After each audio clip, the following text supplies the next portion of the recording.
ಶಿರ್ಸಿ ಕುಮಟಾ ರಸ್ತೆ ಮುಂಬರುವ ಡಿಸೆಂಬರ್ನಲ್ಲಿ ಮುಕ್ತಾಯವಾಗೋದು ಸಾಧ್ಯನೇ ಇಲ್ಲ. ಕಾಮಗಾರಿಯ ಈಗಿನ ಪ್ರಗತಿ ನೋಡಿದ್ರೆ ಮತ್ತಷ್ಟು ತಿಂಗಳು ಕಳೆದರೂ ರಸ್ತೆ ಕಾಮಗಾರಿ ಮುಗಿಯೋದಿಲ್ಲ ಬಿಡಿ. ಹೀಗೆಂದು ಶಾಸಕ ಭೀಮಣ್ಣ ನಾಯ್ಕ ಹೇಳಿದರು. ಜಿಲ್ಲಾ ಮಟ್ಟದ ತ್ರೈಮಾಸಿಕ ಕೆಡಿಪಿ ಸಭೆಯಲ್ಲಿ ಪಾಲ್ಗೊಂಡು ಮಾತನಾಡುತ್ತಿದ್ದ ವೇಳೆ ರಾಷ್ಟ್ರೀಯ ಹೆದ್ದಾರಿ ಇಲಾಖೆಯ ವಿಷಯದ ಚರ್ಚೆ ಸಮಯದಲ್ಲಿ ಪ್ರಸ್ತಾವನೆಗೆ ಬಂದ ಶಿರ್ಸಿ ಕುಮಟಾ ರಸ್ತೆ ಕಾಮಗಾರಿ ಬಗ್ಗೆ ಅಧಿಕಾರಿಗಳು ಮಾಹಿತಿ ನೀಡಿ ಗುತ್ತಿಗೆದಾರರಿಗೆ ರಸ್ತೆ ಕಾಮಗಾರಿ ಮುಕ್ತಾಯಕ್ಕೆ 2025ರ ಡಿಸೆಂಬರ್ ಗಡುವು ನೀಡಲಾಗಿದೆ. 54 ಕಿಲೋಮೀಟರ್ ಉದ್ದದ ರಸ್ತೆಯಲ್ಲಿ ಈಗಾಗಲೇ 44 ಕಿಲೋಮೀಟರ್ ರಸ್ತೆ ಕಾಮಗಾರಿ ಮುಗಿದಿದೆ. 10 ಕಿಲೋಮೀಟರ್ ರಸ್ತೆ ಬಾಕಿ ಇದೆ. 12ರಲ್ಲಿ 2 ಸೇತುವೆ ಕಾಮಗಾರಿ ಬಾಕಿ ಇದೆ ಎಂದರು.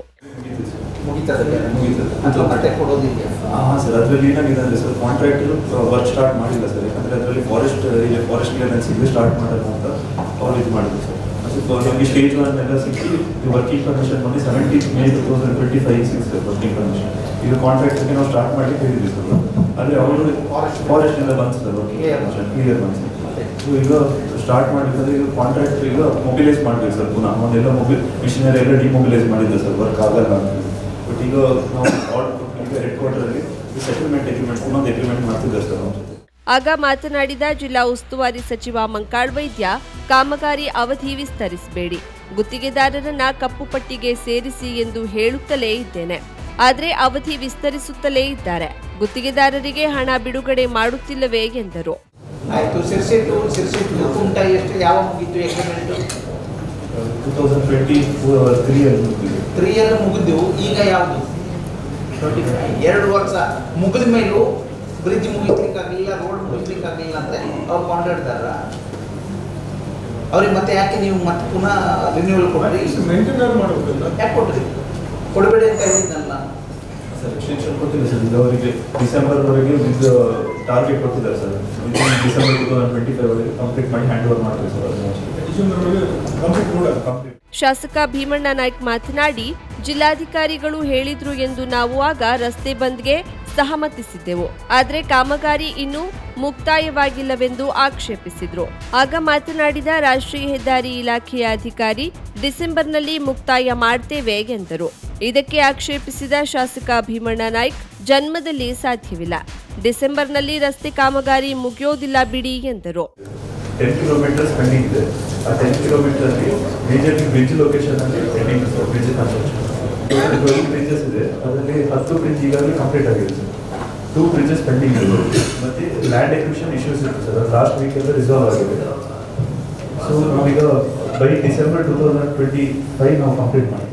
ತದನಂತರ ಮಾಧ್ಯಮದವರ ಜೊತೆ ಮಾತನಾಡಿದ ಶಾಸಕ ಭೀಮಣ್ಣ ನಾಯ್ಕ, ಶಿರ್ಸಿ ಕುಮಟಾ ಹಾಗೂ ಹಾವೇರಿ ರಸ್ತೆಯ ಕಾಮಗಾರಿ ಮುಕ್ತಾಯವಾಗುವ ಹಂತದಲ್ಲಿಲ್ಲ. ಕೇಂದ್ರ ಸರ್ಕಾರದ ಸಾಗರಮಾಲಾ ಯೋಜನೆಯಡಿ ಶಿರ್ಸಿ ಮೂಲದ RNS ಕಂಪನಿಯು ಕಾಮಗಾರಿ ನಡೆಸುತ್ತಿದೆ. ಜಿಲ್ಲಾಧಿಕಾರಿಯವರು 4 ತಿಂಗಳು ರಸ್ತೆಯನ್ನ ಬಂದ್ ಮಾಡಿದ್ರೂ ಕಾಮಗಾರಿ ನಡೆದಿಲ್ಲ. ಇಂತಹ ಕಂಪನಿಯನ್ನ ಕಪ್ಪು ಪಟ್ಟಿಗೆ ಸೇರಿಸಬೇಕೆಂದು ಆಗ್ರಹಿಸಿದರು. ಕೇಂದ್ರ ಸರ್ಕಾರದ ಸಾಗರಮಾಲಾ ಯೋಜನೆ ಅಡಿಯಲ್ಲಿ ಸ್ಯಾಂಕ್ಷನ್ ಆಗಿರ್ತಕ್ಕಂಥ ರಸ್ತೆ ಕುಮಟಾದಿಂದ ಶಿರ್ಸಿವರೆಗೂ RNCT ಕಂಪ್ನಿಗೆ ಟೆಂಡರ್ ಆಗಿ ಅದು ಕೂಡ ಒಂಥರದ ಮಂದಗತಿಯಲ್ಲಿ ಕಾಮಗಾರಿ ನಡೀತಿರುವುದು. ಅದರಲ್ಲಿ ಸಾಕಷ್ಟು ವೆಚ್ಚಗಳು ಬಂದರೂ ಕೂಡ ಕೆಲವು ಸಮಯವನ್ನು ಕೊಟ್ಟರು ಕೂಡ ನಮ್ಮ DC ಅವರು ಅದಕ್ಕೆ ಒಂದು 3-4 ತಿಂಗಳು ಸಂಪೂರ್ಣವಾಗಿರ್ತಕ್ಕಂಥ ರಸ್ತೆ ಬಂದ್ ಮಾಡಿದರೂ ಕೂಡ ಆ ಕೆಲಸವನ್ನು ಸರಿ ಮಾಡಿದ್ರೆ ಜನಗಳಿಗೆ ಬಹಳಷ್ಟು ತೊಂದರೆ ಆಗಿದೆ. ಈ ವರ್ಷ ವಾಡಿಕೆ ಮಳೆ ತಿಂಗಳು ಮೊದಲೇ ಪ್ರಾರಂಭ ಆದರೂ ಕೂಡ ಬ್ರಿಡ್ಜ್ ಕೆಲಸ ಮುಗಿದೇ ಅಲ್ಲಿ ಸಾಕಷ್ಟು ತೊಂದರೆ ಆಗಿ ನಂತರದಲ್ಲಿ ಲಘು ವಾಹನಕ್ಕೆ ಹೋಗಕ್ಕೆ ಅವಕಾಶ ಮಾಡಿದೆ. ಶಿರ್ಸಿ ಹಾವೇರಿ ರಸ್ತೆಯ ಗುಂಡಿಗಳ ಬಗ್ಗೆ ಪ್ರಸ್ತಾಪಿಸಿದ ಶಾಸಕ ಭೀಮಣ್ಣ ನಾಯ್ಕ, ರಾಷ್ಟ್ರೀಯ ಹೆದ್ದಾರಿ ಇಲಾಖೆಯ ಅಧಿಕಾರಿಯನ್ನ ತರಾಟೆಗೆ ತೆಗೆದುಕೊಂಡು ನೀವು ಈ ಮಾರ್ಗದಲ್ಲಿ ಸಂಚರಿಸಿದ್ದೀರಾ ಎಂದು ಪ್ರಶ್ನಿಸಿದರಲ್ಲದೆ ಹಸಿ ಸುಳ್ಳು ಹೇಳೋದ್ರಲ್ಲಿ ನಿಪುಣರು ನೀವು ಎಂದು ಜರಿದರು. ಮೊನ್ನೆ ಕಾಂಟ್ರಾಕ್ಟರ್ ಬಂದ್ರು, ನೋಡಿದ್ರು, ಮಾರ್ನೇಶ್ವರ ಮಾಡ್ತೀವಿ ಅಂತ ಹೇಳಿದ್ರು, ಸ್ವಲ್ಪ ಗುಂಡಿ ಮುಚ್ಚು ಅಂತ ಹೇಳಿದ್ರು. ಒಬ್ರು ಅದನ್ನ ಮುಖ ಹಾಕಿದ್ರು. ಇಲ್ಲಿ ಬರ್ತೀರಾ, ಚಂದಾಗಿ ಹೇಳ್ತೀರಿ, ಹೋಗ್ತೀರಿ ನೀವು. ಡಿಸಿ ಮೇಡಮ್, ನಾವು ಇನ್ನು ಮೊದಲು ಲಾಸ್ಟು ನಿಮ್ಗೇನು ಮಿನಿಸ್ಟ್ರಿ ಕೂಡ ನಾವು ನೀವು ಸಪೋರ್ಟ್ ಮಾಡಿದ್ವಿ. ನಾವು ರೋಡ್ ಬಂದ್ ಮಾಡೋದಕ್ಕೆ ಕೊಟ್ಟಂಥ ಟೈಮಲ್ಲಿ ಕೂಡ ಅವರು ಕೆಲಸ ಸರಿ ಮಾಡಿಲ್ಲ ಆಯ್ತಾ. ನಂತರದಲ್ಲಿ ಸಿರ್ಸಿ ಮತ್ತು ಹಾನಗಲ್ ಇದೆಯಲ್ಲ, ಮತ್ತೆ ನಾಲ್ಕು ಇದೆಯಲ್ಲ, ಅಲ್ಲಿ ಹೋಗಿದ್ರೆ ನೀವು ಯಾರಾದ್ರು ಎಷ್ಟೊತ್ತಿ ಹೋಗಿದ್ದೀರಾ ನೀನು? ಯಾವ ಟೈಮಲ್ಲಿ ಹೋಗಿದ್ರಿ? ಈ ಸದ್ಯ ಹೋಗಿದ್ರೆ ನೀವು ಹೇಗಿದ್ರು ನೋಡೋದು? ಪೋರ್ಟಲ್ಸ್ ಆಗಿದೆ, ನಾವು ಕಾಂಟ್ರಾಕ್ಟ್ ಡೈರೆಕ್ಷನ್ಸ್ ಆರ್ಡರ್ ಕೊಟ್ಟಿದ್ವಿ sir. Already 2 days back start ಮಾಡಿದ್ದಾರೆ. ಎಲ್ಲಿ ಮಾಡಿದ್ದೀರಪ್ಪ ಅದನ್ನ? ಯಾಕೆ ಸುಳ್ಳು ಹೇಳ್ತೀರಿ? ಏನು ಮಾಡಬೇಕು? ಇಷ್ಟೊಂದು ಹಸಿ ಸುಳ್ಳು ಹೇಳ್ತೀರಾ ನೀವು? ತೆಗಿ, ವಾಟ್ಸಪ್ ತೆಗಿ, ನೀನು ಫೋಟೋ ಕೊಡಿ ಇಲ್ಲಿ. ಅಧ್ಯಕ್ಷ ಬರೀ ಈ ಥರ ಹೇಳ್ತಾ ಹೋಗ್ತಾರೆ, ಬರೀ ಮೀಟಿಂಗ್ ಬಂದು ಸುಳ್ಳು ಹೇಳೋದು ಅಷ್ಟೇ. ಈಗ ಒಂದು ವಾರದಲ್ಲಿ ನಾವು ಯೇಸೂರು ಎಲ್ಲ ಸೇರಿ ಅಲ್ಲಿ ಮೀಟಿಂಗ್ ಕರೆದಾಗ ಬಂದಿರೋ ಬೇರೆ ಇಲ್ಲಿ ಇಲ್ಲ ಮಾರನೇ ದಿವಸ ಸ್ಟಾರ್ಟ್ ಮಾಡ್ತೀವಿ ಅಂತ ಹೇಳಿದ್ರು. ಏನು ಒಬ್ಬೊಬ್ಬರು ಅಟೆಂಡ್ ಮಾಡಿಲ್ಲ.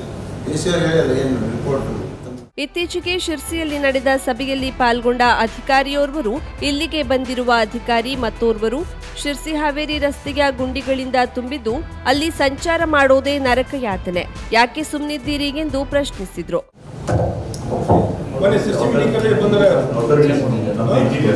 ನಿಮ್ಮ ಇಂಜಿನಿಯರ್ಸ್ ನಿನ್ನಿಂದ ಕೆಳಗನ್ನ ಮೇಲವರು ಆಯ್ತು ಹೇಳಿ, ಏನು ಮಾಡ್ತಾರೆ ಹೇಳಿ. ಕೇಳಿ, ಇಷ್ಟೊಂದು ವರ್ಷಗಳ ಕಾಲದ ಸಮಯನ ತಗೊಂಡ್ರು ಕೂಡ ಇಂಥ ಒಂದು ರಸ್ತೆಗಳನ್ನು ಸರಿಯಾದ ರೀತಿಯಲ್ಲಿ ಮಾಡದೇ ಇದ್ರೆ ಈ ಕಂಪ್ನಿಗಳು ಯಾಕೆ ಕೆಲಸ ಮಾಡಬೇಕು ಅಂತ ಒಂದು. ಇನ್ನೊಂದು ಕಡೆ ಸಿರ್ಸಿಯಿಂದ ಹಾವೇರಿ ಕಡೆ ಇರ್ತಕ್ಕಂಥ ರಸ್ತೆ ಏನಿದ್ದು ಇದಂತೂ ಬಹಳ ಅಭಿವೃದ್ಧಿಯಲ್ಲಿ ನಡೆದಿರುವಂಥ. ಅವರು ಕೂಡ ಟೆಂಡರ್ ಆಗಿ ಈಗಾಗಲೇ ಟೆಂಡರ್ ಮುಗಿದು 1 ವರ್ಷ ಆದರೂ ಕೂಡ ಆ ದಾರಿಯಲ್ಲಿ ಸುಮಾರು ಒಂದು 4-5 ಕಿಲೋಮೀಟರ್ ರಸ್ತೆ ಬಿಟ್ಟರೆ ಯಾವುದೇ ಕೆಲಸ ಮಾಡಿಲ್ಲ, ಹೊಸ ಕಾಮಗಾರಿನ ಮಾಡಿಲ್ಲ. ಸಾಕಷ್ಟು ಗುಂಡಿಗಳು ಇದ್ದಾವೆ. ನಾನು ಹಲವಾರು ಬಾರಿ ಇಂಜಿನಿಯರ್ಸನ್ನು ಕಾಂಟ್ರಾಕ್ಟರ್ ಮಾತಾಡಿದ್ರು ಕೂಡ ಇಲ್ಲ ನಾಳಿಂದ ಪ್ರಾರಂಭ ಮಾಡ್ತೀವಿ ಅಂತ ಹೇಳಿದ್ರು ಕೂಡ ಯಾವುದನ್ನು ಕೂಡ ಕಿವಿ ಹಾಕಿದ್ರೆ ಆ ರಸ್ತೆಯಲ್ಲಿ ಹೋದರೆ ಸಿರ್ಸಿಯಿಂದ ನಾವೇನು ಹಾವೇರಿ ಕಡೆ ಹೋಗ್ತೀವಿ ಒಂಥರ ನರಕ. ಒಂದು 4 wheeler ಹೋಗಂಗಿಲ್ಲ, ಬಸ್ಗಳು ಹೋಗಂಗಿಲ್ಲ, ಲಾರಿಗಳು ಹೋಗಂಗಿಲ್ಲ. ಆ ರೀತಿಯ ಅವ್ಯವಸ್ಥೆ ಇರ್ತಕ್ಕಂಥ ರಸ್ತೆ ಇದು ನಾವು ಯಾರು ಕೇಳ್ತಾ ಇಲ್ಲ. ಇದಕ್ಕೆ ಸಂಬಂಧಪಟ್ಟರಂತೂ ಯಾರು ಕೇಳ್ತಾ ಇಲ್ಲ. ಇದನ್ನು ಸಾಕಷ್ಟು ನಾನು DC ಅವ್ರಿಗೆ ತಂದಿರ ಯೇಸೂರು ನಾವು ಸೇರಿ ಸಭೆಯನ್ನು ಮಾಡಿ ಸಂಬಂಧಪಟ್ಟ ಅಧಿಕಾರಿಗಳನ್ನು ಕರೆದು ಆದರೂ ಕೂಡ ಇವತ್ತು ಆ ರಸ್ತೆಯಿಂದ ಹಾವೇರಿ ಹೋಗ್ತಕ್ಕಂಥ ರಸ್ತೆ ಬಹಳ ಅಧೋಗತಿಯಲ್ಲಿರುವಂಥ, ಬಹಳ ನೋವನ್ನು ಕೊಡುವಂಥದ್ದು, ಬಹಳ ನೋವಿಂದ ನನ್ನ ಮಾತಾಡ್ತಾರೆ. ಇಂಥ ಕಾಂಟ್ರಾಕ್ಟ್ರು ಅವ್ರನ್ನ ಬ್ಲ್ಯಾಕ್ ಲಿಸ್ಟ್ ಹಾಕಿ ಅವ್ರನ್ನ ಬೇರೆಯವ್ರಿಗೆ ಟೆಂಡರ್ನ ಕರೆದು ಆ ರಸ್ತೆ ಕಾಮಗಾರಿ ಕೊಟ್ಟರೆ ಒಳ್ಳೆಯದು ಅನ್ನೋಂಥದ್ದು ನನ್ನ ಅನಿಸಿಕೆ. ಮೊನ್ನೆಯಷ್ಟೇ ಕೆಲಸ ಶುರು ಮಾಡಿದ್ದೇವೆ ಎಂದು ಅಧಿಕಾರಿ ಉತ್ತರಿಸಲು ಮುಂದಾದಾಗ ಖಾರವಾಗಿಯೇ ಪ್ರಶ್ನಿಸಿದ ಶಾಸಕ ಭೀಮಣ್ಣ ನಾಯ್ಕ್, ನಾನು ನಿನ್ನೆಯಷ್ಟೇ ಈ ರಸ್ತೆಯಲ್ಲಿ ಸಂಚರಿಸಿ ಬಂದಿದ್ದೇನೆ, ಗುಂಡಿ ಹಾಗೆಯೇ ಇದೆ, ಸುಳ್ಳು ಯಾಕೆ ಹೇಳ್ತೀರಿ ಎಂದು ಪ್ರಶ್ನಿಸಿದ್ರು. ಅಲ್ಲದೆ ಅಧಿಕಾರಿ ಸುಳ್ಳು ಹೇಳುತ್ತಾರೆಂದು ಸಚಿವರ ಎದುರೇ ತರಾಟೆಗೆ ತೆಗೆದುಕೊಂಡ್ರು. ನೀವು ರಸ್ತೆ ಕಾಮಗಾರಿ ಕೈಗೊಂಡಿದ್ದರ ಫೋಟೋ ತೋರಿಸಿ ಎಂದು ಸವಾಲೆಸೆದ್ರು. ಅಲ್ಲ ಆರ್ಡರ್ ಹಾಕಿದ್ರೆ ಹಾಕಿರ್ಬೋದು, ದೊಡ್ಡ ಅಧಿಕಾರಿ ಬಂದಿದೆಯಾ? ಈಗ ಜಸ್ಟ್ ಸ್ಟಾರ್ಟ್ ಮಾಡಿದ್ದಾರೆ ಸರ್, 2 days ಬ್ಯಾಕ್ ಸ್ಟಾರ್ಟ್ ಮಾಡಿದ್ದಾರೆ. ಇನ್ಶೂರ್ ಮಾಡ್ತಾರೆ ಸರ್. ಏನು ಹೇಳ್ತಾರೆ ಸುಮ್ಮನೆ ನಿನ್ನೆ ಸಾಯಂಕಾಲ ಅಲ್ಲಿಂದ ಬಂದಿರ್ತಾರೆ. ಕಾರವಾರ ಅರ್ಗಾದಲ್ಲಿರುವ INS ಪತಂಜಲಿ ಆಸ್ಪತ್ರೆಯಲ್ಲಿ ನಿರಾಶ್ರಿತರ ಕುಟುಂಬಕ್ಕೂ ಚಿಕಿತ್ಸೆ ಸಿಗುವಂತಾಗಲಿ, ಯಾಕೆಂದ್ರೆ ಅವರು ಯೋಜನೆಗೆ ಸಾಕಷ್ಟು ತ್ಯಾಗ ಮಾಡಿದ್ದಾರೆ. ಯೋಜನಾ ಪ್ರದೇಶದ ಸುತ್ತಮುತ್ತಲಿನ ಜನರಿಗೆ ಚಿಕಿತ್ಸೆ ನೀಡುವಂತೆ ಉತ್ತರ ಕನ್ನಡ ಜಿಲ್ಲಾಡಳಿತ ನೌಕಾನೆಲೆಯವರಿಗೆ ಪತ್ರ ಬರೆಯಬೇಕೆಂದು ರಾಜ್ಯ ಆಡಳಿತ ಸುಧಾರಣಾ ಆಯೋಗದ ಅಧ್ಯಕ್ಷ ಹಾಗೂ ಹಳಿಯಾಳದ ಶಾಸಕ RV ದೇಶಪಾಂಡೆ ಹೇಳಿದರು. ಫೋಟೋಗ್ರಾಫ್ಸ್ ನೋಡಿ, ಈಗೂ ನೋಡಿ, ಕಾನ್ಸಂಟ್ರೇಟ್. ಇವೆಲ್ಲ ಕಾರವಾರಿಂದ ಟೂರಿಸ್ಟ್ ಸ್ಪಾಟ್ಸ್, ಇಲ್ಲ ಬೀಚು, ಇವೆಲ್ಲ ಡೆವಲಪ್ಮೆಂಟ್ಸ್ ಮಾಡಿ. You ask government to ಏನಾರು ಮಾಡಬೇಕಲ್ಲ. ಪ್ರವಾಸೋದ್ಯಮಕ್ಕೆ ಏನು ಪೊಟೆನ್ಷಿಯಲ್ ಇದೆ ನಾವು ಕೇರಳದಲ್ಲಿ. ನಾನು tourism minister for some time, I push crores here. But ಈಗ ನೀವು ಕಾರವಾರ ಬೀಚ್ ಹೋಗಿ ನೋಡ್ರಿ, ಇಂಡಿಯಾ ಸ್ಟೇಷನ್ ನೋಡ್ರಿ, ಗೋಕರ್ಣ ಬೀಚ್ ಹೋಗಿ ನೋಡ್ರಿ, ಮುರುಡೇಶ್ವರ ಬೀಚ್ ಹೋಗಿ ನೋಡ್ರಿ, ರಾಕ್ ಗಾರ್ಡನ್ ನೋಡ್ರಿ, ಏನಾಗಿದೆ ಅಂತ. ತಿರುಮಾತಿ ಹಣ ಹೋಯ್ತಾ? ತಿರುಮಾತಿ ಹಣ ನಿಮ್ಮ ಹತ್ರ ಉಂಟಲ್ಲಪ್ಪ? ಯಾಕೆ ಓಪನ್ ಟಾಕಿಂಗ್ ಇಲ್ಲಿ secret here. We have done this job. What is rock garden ಏನು ಸಿಯಾಸ್ ಅಂತೇಳಿ ಹುಡ್ಕೊಡೋದಿದೆ. ಅದೇ ನೀವು ಬಿಲ್ಡಿಂಗ್ ಕಟ್ಟೋದಿಲ್ಲ, ಏನು ಮಾಡೋದಿಲ್ಲ, ಏನು ಬದಲೇ ಕಟ್ಟೋದಿಲ್ಲ, ಏನು Ciaz ವ್ಯಾಲ್ಯೂಯೇಷನು. Some interest should be taken. Tourism, there is some Deputy Commissioner, CEO should take, and tourism should take interest. This is my suggestion. Sir. Seabird ಯೋಜನೆಗಾಗಿ ಸ್ಥಳೀಯರು ಸಾಕಷ್ಟು ತ್ಯಾಗ ಮಾಡಿದ್ದಾರೆ. ಅವರ ಜೀವನಾಧಾರವಾಗಿರುವ ಭೂಮಿ ತೊರೆದು ನಿರಾಶ್ರಿತರಾಗಿದ್ದಾರೆ. ಹೀಗಾಗಿ ನೌಕಾನೆಲೆ ವ್ಯಾಪ್ತಿಯಲ್ಲಿರುವ ಐಎನ್ಎಸ್ ಪತಂಜಲಿ ಆಸ್ಪತ್ರೆಯಲ್ಲಿ ಸ್ಥಳೀಯ ನಿರಾಶ್ರಿತರಿಗೆ ಚಿಕಿತ್ಸಾ ಸೌಲಭ್ಯ ಸಿಗುವಂತಾಗಲಿ. ಈ ಬಗ್ಗೆ ಜಿಲ್ಲಾಡಳಿತ ನೌಕಾನೆಲೆ ಅಧಿಕಾರಿಗಳ ಜೊತೆ ಪತ್ರ ವ್ಯವಹಾರ ನಡೆಸಲಿ ಎಂದು ಸಲಹೆ ನೀಡಿದ್ರು. ಆಗ ಉತ್ತರಿಸಿದ ಸ್ಥಳೀಯ ಶಾಸಕ ಸತೀಶೈಲ್ ಅವರು ಆಸ್ಪತ್ರೆಯಲ್ಲಿ ಚಿಕಿತ್ಸೆ ನೀಡೋದು ಹಾಗಿರ್ಲಿ, ರಸ್ತೆಗೆ ನೀರು ಹರಿಯಬಾರದು ಎಂದು ಹಾಕಿರುವ ಕಾಂಪೌಂಡ್ ಮೊದಲು ತೆಗೆಯಲಿ, ಯಾರಿಗೂ ಅಲ್ಲಿ ಪ್ರವೇಶಿಸಲು ಬಿಡೋದಿಲ್ಲ. ಎಲ್ಲ ಡಿಪಾರ್ಟ್ಮೆಂಟ್ ನಲ್ಲಿ ಎಷ್ಟು ಕೆಲಸ ಮಾಡ್ತಾರೆ ಅಷ್ಟೇ ಎಲ್ಲ ಡಿಪಾರ್ಟ್ಮೆಂಟ್ ಇವ್ರು ಏನು ಮಾಡ್ತಾರೆ, ಇವ್ರ ಡಿಪಾರ್ಟ್ಮೆಂಟಲ್ಲಿ ಮಾತ್ರ ತಗೋತಾರೆ. ಸಪೋಸ್ 2.5 ಟನ್ ಓವರ್ ಇದ್ದ ಅವರಿಗೆ 5 ಕೋಟಿ ಇವರು ಎಲ್ಲ ಡಿಪಾರ್ಟ್ಮೆಂಟ್ಗಳು ಅದನ್ನು ಕೇಳಬೇಕು. ಅಲ್ಲಿ ಎಷ್ಟು ಕೆಲಸ ಪೆಂಡಿಂಗ್ ಇದೆ, ಇಲ್ಲಿ ಎಷ್ಟು ಕೆಲಸ ಪೆಂಡಿಂಗ್, ಎಲ್ಲರೂ ಕೆಲಸ ಒಂದು ಕಡೆ ಮಾಡಿಟ್ಕೊಂಡು ಯಾವುದೂ ಕೆಲಸ ಮಾಡದೆ ಎಷ್ಟೋ ಕೆಲಸಗಳು ಹಿಂದಿದೆ. ಪ್ರೋಗ್ರೆಸ್ ಈಗ ಮುಂಚಿನ ಅಟ್ಯಾಚ್ಮೆಂಟ್ ಈಗ ಕೆಲಸ ಮಾಡ್ತಾ ಇದ್ದಾನಲ್ಲ, ಆ ಎಲಿಜಿಬಿಲಿಟಿ ಎಲ್ಲ ಕಡೆ ನೀರು ಹೋಗ್ಬಾರ್ದು. ಹೌದಪ್ಪ, ನೀವು ಎಲ್ಲಾದ್ರೂ ನೋಡ್ತೀರಾ, ಈಗ ನಮ್ಮಲ್ಲಿ ನೀವು PWD ಒಂದು ಕೆಲಸ ಕೊಡುವಾಗ ಲ್ಯಾಂಡ್ ಆದ್ಮೇಲೆ ಅವ್ರು ಕೆಲಸ ಮಾಡಿ ಅವ್ರು ಬರ್ಕೊಳ್ಳಿ. ಯಾರಾದ್ರು ಸತ್ಯ ಬರೀತಾರ, ಅದು ಲಿಸ್ಟಲ್ಲಿ ಇದೆ ಸರ್. ಯಾರಾದರೂ ಸತ್ಯ ಬರೀತಾರ, ನೀವು ಇನ್ಕ್ವೈರಿ ಮಾಡಿದ್ರ, ಅದನ್ನ ಬೇರೆ ಡಿಪಾರ್ಟ್ಮೆಂಟ್ ಬರ್ದಿದ್ರ. ಆಮೇಲೆ ನಾನೇ ನಿಮ್ಗೆ ಹೇಳ್ತೇನೆ, ಇವತ್ತು ಎಕ್ಸಾಂಪಲ್ ಕೊಡ್ತೀನಿ. ನಿಮ್ಮ ಡಿಪಾರ್ಟ್ಮೆಂಟ್ ಯಾರಿದ್ದಾರೆ, AWD ಯಾರಿದ್ದಾರೆ ಅಂತ ಹೇಳಿ ನಮ್ಗೆ ನಾನು ಬರ್ತೀನಿ. ಇವತ್ತು ತಮ್ಮ ಆಫೀಸಿಗೆ ಬರ್ತೀನಿ.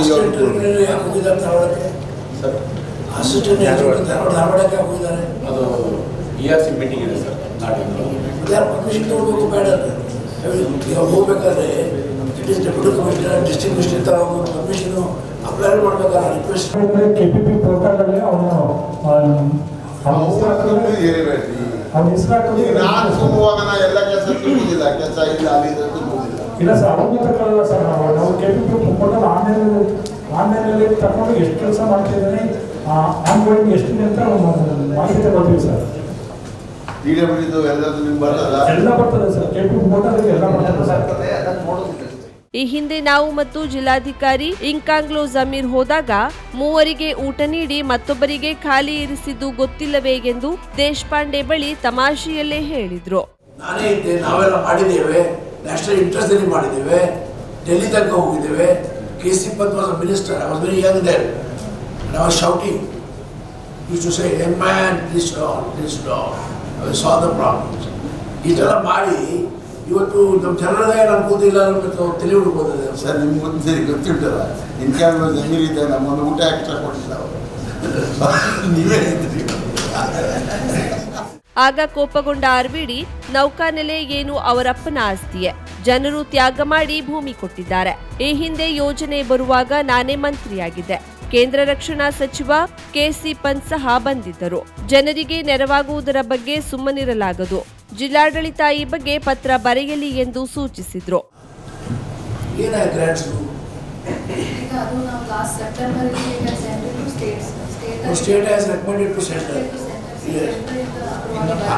I got all the details here.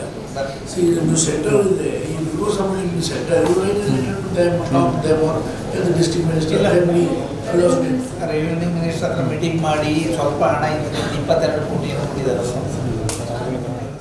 50,000ಕ್ಕೂ ಅಧಿಕ ಸಬ್ಸ್ಕ್ರೈಬರ್ಸ್, 1.68 ಕೋಟಿಗೂ ಮೀರಿದ ವ್ಯೂಸ್, ಸುದ್ದಿಯೊಂದು 10 ಲಕ್ಷಕ್ಕೂ ಹೆಚ್ಚು ವ್ಯೂಸ್ ಕಂಡ ಹೆಗ್ಗಳಿಕೆ, ವಸ್ತುನಿಷ್ಠ ಮತ್ತು ಖಾತ್ರಿಯಾದ ವರದಿಗಾರಿಕೆ, ಉತ್ತರ ಕನ್ನಡದ ಅತಿ ಹೆಚ್ಚು ಸಬ್ಸ್ಕ್ರೈಬರ್ ಹೊಂದಿರುವ ಯೂಟ್ಯೂಬ್ ಚಾನೆಲ್ ಕರಾವಳಿ ಮುಂಜಾವು ಡಿಜಿಟಲ್ ವೀಕ್ಷಕರಿಗೆ ಧನ್ಯವಾದ. ಇನ್ಮುಂದೆ ಸುದ್ದಿಯಲ್ಲ ಮತ್ತಷ್ಟು ಸೊಗಸು. ನಿಮ್ಮಲ್ಲಿಯ ಸಭೆ ಸಮಾರಂಭ, ಅಂಗಡಿ ವ್ಯಾಪಾರ ಮಳಿಗೆಯ ಸಹಕಾರಿ ಸಂಸ್ಥೆಯ ಶುಭಾರಂಭದ ಕಾರ್ಯಕ್ರಮಗಳ ವಿಸ್ತೃತ ವಿಡಿಯೋ ಸುದ್ದಿ. ಸಂಪರ್ಕಿಸಿ ನಮ್ಮ ಕರಾವಳಿ ಮುಂಜಾವು ಡಿಜಿಟಲ್ ಪ್ರತಿನಿಧಿಗಳನ್ನ.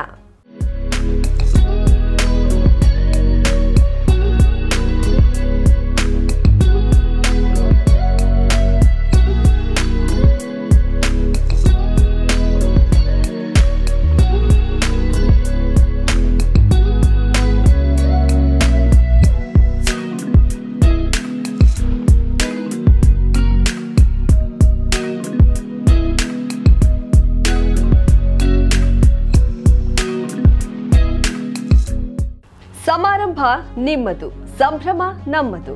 ನೋಡ್ತಾ ಇರಿ ಕರಾವಳಿ ಮುಂಜಾವು ಡಿಜಿಟಲ್.